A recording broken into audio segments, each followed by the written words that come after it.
When I was 5, I dismembered the little parrot my parents gave me. They thought I was a monster. So, my parents had another child. Soon, there was a clingy little girl by my side. She always adorably called me brother and shared half of everything she liked with me. With her companionship, I hid my true self, pretending to be well-behaved. Until the day my sister was rushed to the ICU. I found out she had been bullied at school all along. And all we got was a casual apology from the bullies. "I'm sorry, I'll do it again." Since they dared to keep bullying others, I decided not to restrain myself anymore. When my sister was taken to the hospital, her face was unrecognizably swollen, her body covered in countless scars, and her lower half bleeding uncontrollably. Just that morning, she had greeted me warmly, but now she lay on a stretcher, barely clinging to life. The doctor said, "Her injuries are severe. We need to operate immediately. The parents must sign the consent form quickly." My dad, holding my nearly fainting mom, silently signed the consent form. From my angle, I could clearly see his hand trembling as he held the pen. My mom asked, "Doctor, will my daughter be okay?" The doctor, looking serious, said, "Her injuries are too severe.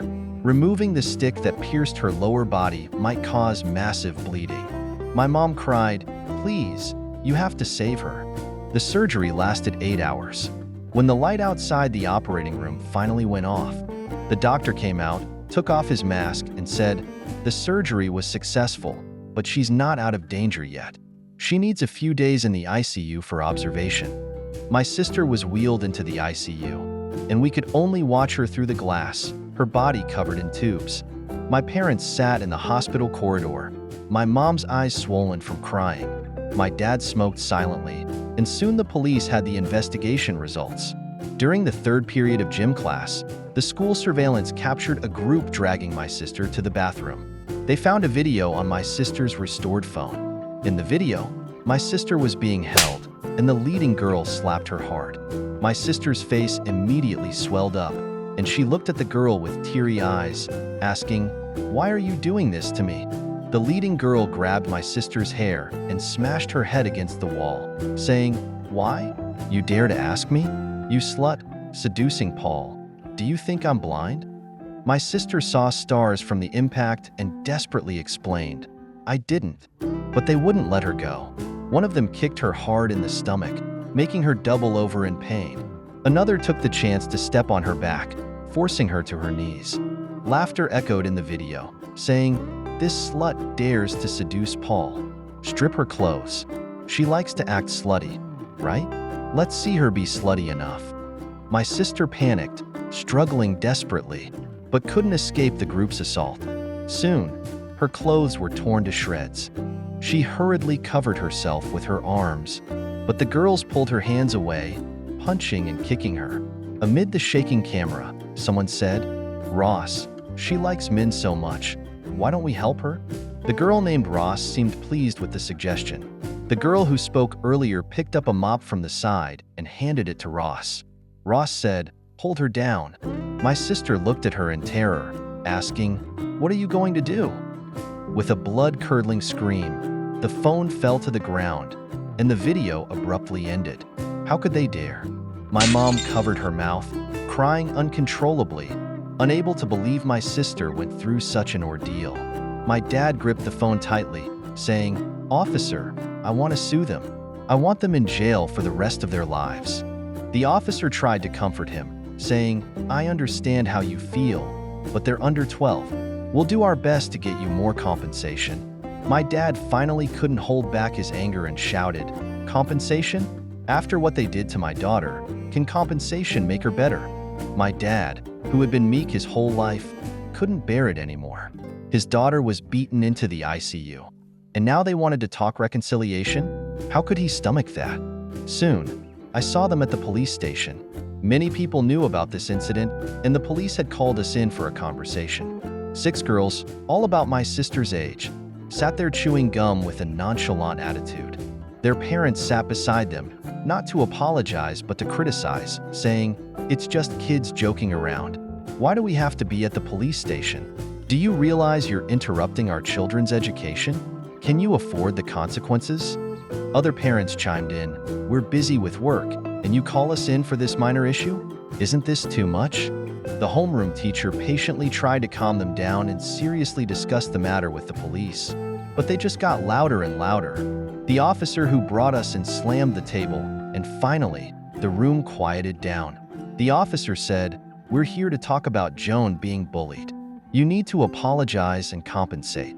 Even though it was a regular conversation, being in a police station meant officers were taking notes. My mom stayed at the hospital with my sister, so I accompanied my dad today. From the moment they walked in, my dad stayed silent, just watching them with cold eyes. The girls admitted to bullying my sister, saying, "Yeah, we hit her." So what? She deserved it for being a slut. I recognized that voice. It was Ross, the girl from the video. The video only showed her side profile, but her full face was even more repulsive with her narrow eyes and freckled face. A typical troublemaker look. The other girls echoed, "We couldn't stand her flirting with Paul every day, so we taught her a lesson." The homeroom teacher tried to defuse the situation, saying, "If Joan had behavior problems, you should have come to me. You can't take matters into your own hands." This seemed to confirm the rumor about my sister flirting with boys. The students continued, "Telling teachers or parents is for kids. Since you can't teach her, we did. Anyway, she loves being a slut. Maybe she even enjoyed it." My dad, who had been sitting quietly, immediately stood up when he heard this. I held his hand to keep him calm and looked straight into Ross's defiant eyes. I reached across the table, grabbed her head, and slammed it onto the surface. Ross cried out in pain, cursing loudly. Ross's dad rushed to save his daughter, but a suit-and-tie businessman was no match for my laborer dad. My dad kicked Ross's dad to the ground, leaving him groaning in pain. I grabbed Ross and slapped her across the face. "Didn't you say teachers and parents can't teach you? Let me teach you how to be a decent person today." When the other girls saw their leader getting beaten, they rushed over to attack me. But they were no match for me, and with my dad blocking them, they couldn't get close. Ross ended up with a black eye, bruises all over, and even lost a tooth. Her dad got up from the ground and tried to punch me, but my dad quickly grabbed his hand and dislocated his arm. The room was filled with cries of pain, and the other parents, unable to help, shouted at the police, "Are you just going to stand there and watch our kids get beaten?" The video on my sister's phone was recovered by the police tech department. They knew the torment she went through, and the police were also angry at the students' provocations. They half-heartedly tried to pull me away, but they couldn't stop my dad and me from beating them up. Once the girls were all bruised and swollen, the police finally pulled us aside and said, "Enough! You're here to reach an agreement today." Ross, covering her face, spat out, "Just wait. When that slut goes back to school, I'll kill her." Her dad, grimacing in pain, finally realized the police were on our side. Seeing the situation clearly, he said, "What nonsense are you talking about? Apologize right now." Ross reluctantly muttered, "Sorry," but her defiant look made it clear she had no intention of admitting her mistake. Under 12 years old, no matter what they do, they won't be punished. That's the confidence behind the bullies. But I never intended to come here to reconcile. I knew the law couldn't restrain them, so I came to remember their faces. I won't let any of them who bullied my sister get away.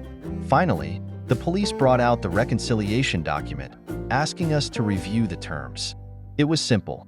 The bullies had to apologize and cover all my sister's hospital expenses. But before my dad could react, the bullies' parents were already protesting. A middle-aged woman with her hands on her hips shouted, "He beat my kid like this, and I haven't asked him for medical expenses yet. Why should we pay him?" "You put someone's daughter in ICU. Shouldn't you pay her medical bills?" Even the police couldn't stand it anymore. They didn't expect the bullies' parents to be so unreasonable. The apple doesn't fall far from the tree. The parents' behavior clearly influenced the bullies. A middle-aged woman said, "In the video, it was just kids joking around. But you just beat my child, and I haven't even asked for medical expenses." She glanced at me disdainfully and continued, "Besides, if she wants to be a slut, it's better she gets beaten now than ruin someone's marriage later." I couldn't hold back and slapped the woman. Angrily, I said, "If I hear you say one more bad thing about my sister, I'll tear your mouth apart." The woman cried out, "I'm being assaulted. Aren't the police going to do something?" The officer responded, "You provoked him first with your words." Knowing she was in the wrong, the woman immediately fell silent. It was clear that reconciliation wasn't going to happen today, and the police instructed us to leave. The bully's parents left, cursing under their breath. Before leaving, my dad spoke for the first time. "My daughter is still in the ICU, and they get to walk free. Is this how the law protects us?" The officer remained silent. My dad's eyes dimmed, and though he opened his mouth to say more, he ultimately stayed silent. On the way back, I asked my dad, "Joan was bullied, and we're just going to let it go?" He hesitated, his eyes growing colder, and said, "Don't do anything rash." I replied, "How can this be rash? It's just disciplining unruly kids." But I had promised my sister I would listen to our parents, so I knew I had to handle this quietly. 2 days later, my sister was moved from the ICU to a regular ward. My mom stayed by her side every moment. Worried about my studies, my mom insisted I go to school. After school, when I went to the hospital, I saw the group of people in my sister's room arguing. "What's done is done.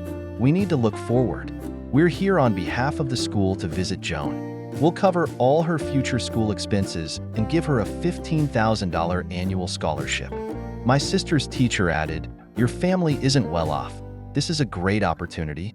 This was the same teacher who had tried to persuade us to let it go at the police station. My dad, furious, said, "Is this how you teach?" Ignoring the bullies for the school's reputation and asking the victim to forgive. My dad had hoped that if the law couldn't help, at least the school would be fair. But what he got was even more ridiculous. The teacher said, "Joan's father, we want to help Joan. The other students have been criticized and educated. Can't you give them a chance to reform?" My dad laughed bitterly. "Reform? Mr. Chun, have you forgotten what they said at the police station? Did that look like an apology to you?"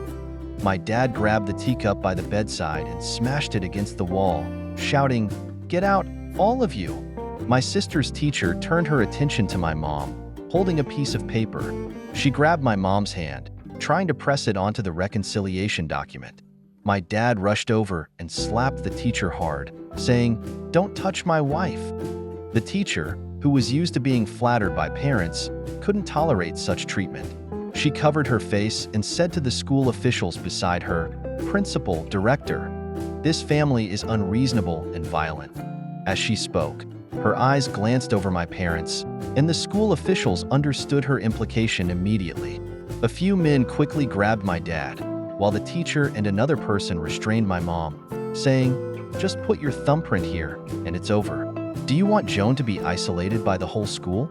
My dad was furious, but he couldn't fight off the several men holding him. He could only shout angrily, "My daughter is lying in bed, and instead of dealing with the culprits, you come here to bully the victim." The teacher sneered, "Why didn't they hit anyone else? Only your daughter. Sometimes you should look for the cause within yourself. Our school doesn't want to make a big deal out of this. You'd better swallow these words, or how will your daughter stand in society if people know about her injuries?" The homeroom teacher was skillfully shifting all the blame onto my sister, implying she deserved the bullying and should just endure it silently. What a twisted logic. My dad, eyes red with rage, said, "You accomplices are unfit to be teachers. Even if my daughter recovers, she will never go back to your school." The teacher replied, "Go if you want, but today you must sign this reconciliation document." The homeroom teacher lunged at my mom, grabbing her right hand. As her hand was just inches away from the paper, I pulled out my phone and shouted loudly, "My sister was bullied at school and is still in danger. Yet, the school leaders are here forcing my parents to sign a reconciliation document. Ladies and gentlemen, is this what a teacher should do?" Thanks to my outburst, everyone in the hospital noticed our room. One of the onlookers said, "A few days ago, I saw a little girl covered in blood being brought into the hospital. Could it be her? These teachers are too much, bullying a victim's parents into signing a reconciliation document." The hospital was crowded, and many people took out their phones to capture the teacher's disgraceful behavior. Originally, the school had suppressed this incident, but if it went viral because of their own actions today, the power of the national internet users wouldn't be something they could ignore. Seeing they were losing control, the school officials released my parents and, with a forced smile, explained, "You've misunderstood. We're here on behalf of the school to show our concern for Joan." I smiled and said nothing, walking over to my mom and snatching the paper from the homeroom teacher's hand. The title, clearly labeled Reconciliation Document. I held it up for everyone to see and shouted, "Is this how you show concern?"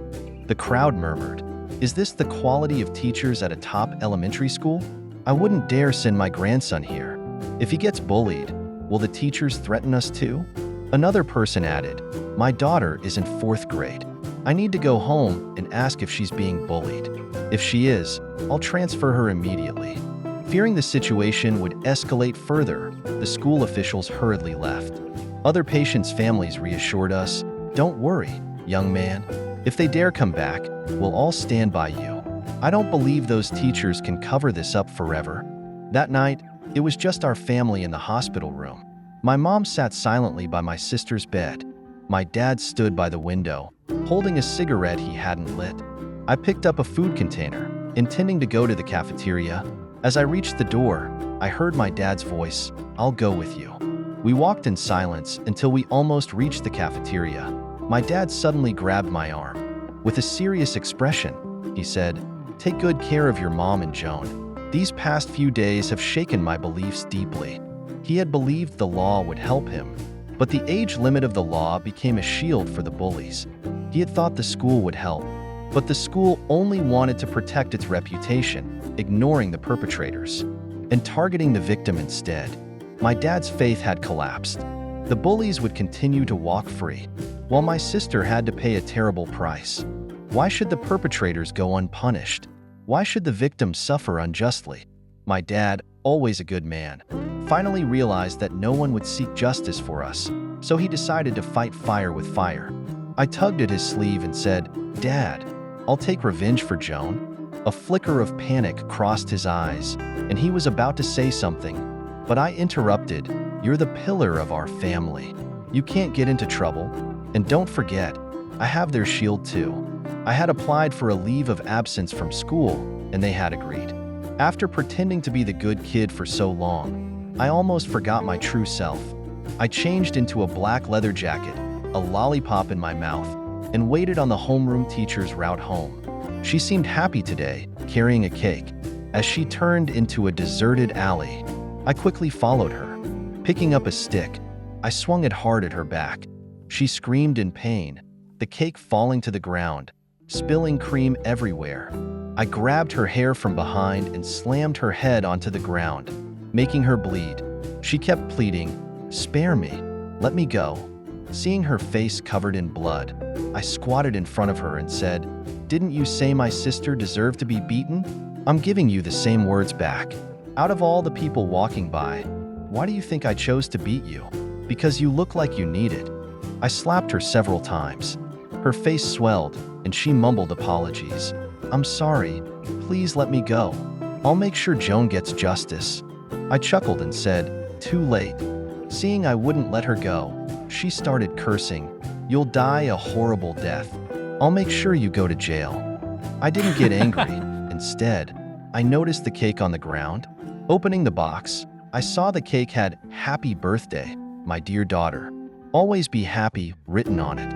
I couldn't help but laugh. "So you have a daughter? Isn't someone else's daughter a person too? My sister was beaten so badly, and you said she deserved it. Do you want to experience the pain of having your daughter bullied?" Hearing that I was going to target her daughter, the teacher panicked. "Please, I beg you, don't bully my daughter. It's all my fault. I'll change. I'll make sure the students who bullied Joan are expelled. Just don't touch my daughter." Seeing her begging so pathetically, I couldn't help but laugh. So she was afraid of her daughter being bullied too. But when my sister lay in the hospital, she led a group to force my parents to sign a reconciliation document. I stepped on her face. "You know who the culprits are, yet you chose to cover for them. You know my sister is a victim, yet you push the blame on her. Does she deserve to be beaten?" The teacher, sobbing on her knees, said, "No, it's all my fault. I failed to manage my class, allowing such a terrible bullying incident to occur. I promise I'll handle it fairly and ensure Joan won't be bullied again." I slapped her again. "Remember what you said, or you'll feel the same pain my family has suffered." I took out my phone and made a call, putting it on speaker. A young girl's soft voice came through. "Brother, when will you come play with me again?" The familiar voice made the teacher's face turn pale. She recognized it as her daughter's voice. She finally realized I wasn't just threatening her. I had already met her daughter. Seeing her panic, I smiled and said into the phone, "I've been busy lately. I'll visit you soon," and then hung up. Looking down at the teacher, I said, "Remember, I know where your daughter is, so don't even think about calling the police. What would you do if something happened to her?" She sat on the ground, eyes vacant. "I won't call the police. Just don't hurt my daughter." While I didn't have much empathy, bullying an innocent girl wasn't my style. It was just a threat to keep the teacher in check. After letting her go, I went to find the other bullies. They hung out together every day, not studying, just playing games at internet cafes. I used a high-level account to message them privately, offering to sell the account at a low price, but insisting on meeting in person. The bullies quickly agreed to meet. I arranged to meet them at an abandoned building, from where I could see them approaching. One of them said, "Do you think there's something fishy about this? Meeting in a place like this makes me nervous." Another girl responded, "There are 5 of us. We can't handle one guy. You've seen how powerful that game account is. Stupid people are always stupid. They'll do anything for an account. Well, let's see if they can stay so calm in a bit."